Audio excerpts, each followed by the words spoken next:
Hey everybody, it's Andrew. So I wanted to let you know that HighLevel has officially rolled out support for white label payment providers that can be created by developers and launched on the GoHighLevel marketplace by using things like NMI and Authorize.net. Now, essentially, this means that developers can create and utilize their own white label payment providers by using platforms like NMI or Authorize.net and creating an app within the GoHighLevel marketplace. Once they do that and it's a published app, then it can actually be sent out to users where they can search up and find these apps in their payments and then integrations page. This is going to allow different users to utilize any of the white label apps that you make for specific scenarios if you're in a case where you don't want to use Authorize.net directly, or NMI, or Stripe, or whatever the case may be. You can also use these payment providers to set them as the default, which when doing so will allow you to still accept all normal payments through things like e-commerce, 1- and 2-step order forms, invoices, and things like that.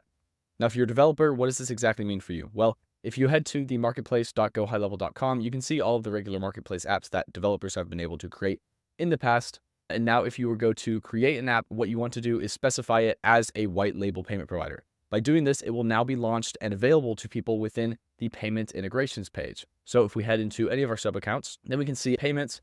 And if we head all the way over to the right, we can see integrations, which is where we will typically see our Stripe payments, our PayPal, Authorize.net, and NMI. Now, these are the main ones, but obviously if we search for more, then we can find out what other white label payment providers there are available. We see right now that there's already one that's been created by somebody. And if we head to the marketplace, we can actually find this app right here. So this is an example of what your apps would look like if you developed it, launched it on the marketplace, and you can see that you'll be able to find it on the marketplace as well as actually in any sub accounts in integrations. Of course, you can search for the name and you'll be able to find your specific white label payment provider.